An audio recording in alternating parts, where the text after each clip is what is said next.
দেখা দিয়েন না, অনেক দিন বয়স আসি না কেন, এখন আমি অসুস্থ, মানসিক অসুস্থ, এমনি কোনো অসুস্থ না। মানসিকভাবে কেউ যদি ভেঙে পড়ে যায় তাকে উঠতে অনেক সময় লাগে, সেটা কিন্তু সবাই জানে না, যার হয় সে জানে। আমি মনে করি এখন বর্তমানে এই বর্তমান যুগটা আপনজন বলতে একমাত্র একটা জিনিস আছে, সেই জিনিসটা নাম হলো টাকা। আপনার কাছে যদি টাকা থাকে তাহলে সেটা আপনার আপনজন শক্তি।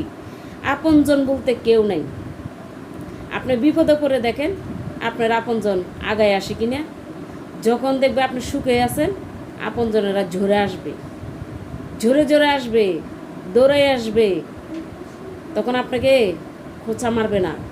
আর যখন একটু দেখবে আপনি একটু ঠাইলডে ভেঙে পড়ে গেছেন, তখন আপনার খোঁচা মারার মতো লোকের অভাব থাকবে না।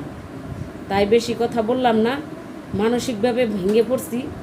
তো সবাই আমাকে যারা ভালোবাসেন তারা একটা কমেন্ট করে জানাবেন যে আমার কথাগুলো সত্য কিনা।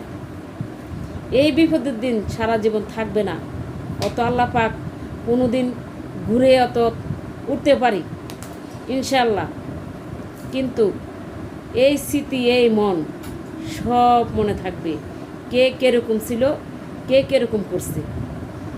তো আমার ফ্যান ফলোয়ারদের কাছে বলবো আপনারা আমাকে ভালোবাসেন, আলহামদুলিল্লাহ। আমি অনেক দিন তো বয়স ভিডিওতে আসি না, আসলে ভিডিও করি না, কিছু ভিডিও করা ছিল ওই ভিডিওগুলো ছাড়ছি। মানসিক মানুষের অনেক খারাপ, মানসিক চাপটা অনেক খারাপ, এটা সবাই বুঝে না, সবাই জানতেও চায় না। কাছের মানুষগুলো যদি আপনাকে যদি খোঁচা মারিয়া কথা বলে তখন যে কতটা কষ্ট লাগে, মনটা চায় মাটিটা ফাইটা যাক, মাটিটার তলে ঢুকে যায় একাই। আল্লাহ পাক নিজে হাতে তৈরি করে দুনিয়াতে পাঠাইছে, মরতে চাই না। আল্লাহ যখন নিবে তখনই মরবো, কোনো নিজে ইচ্ছা করে মরবো না। তাই বলি যতই কষ্ট হোক আল্লাহর কাছে বলি, আল্লাহ তুমি ধৈর্য ধরার মতো শক্তি তুমি দিও, কষ্টে আছি, এই কষ্টের ফলটা তুমি দেখো আল্লাহ। তো আমার ফ্যান ফলোয়ারদেরকে বলবো বিপদে পড়লে আল্লাহর ছাড়া কাউকে কাছে টানবেন না, অনুরোধ করি বলবো কাছে কাউকে টানবেন না। কেউ আপন না, টাকা আপন। টাকা আছে আপনার শক্তি আছে, টাকা নাই শক্তি নেই।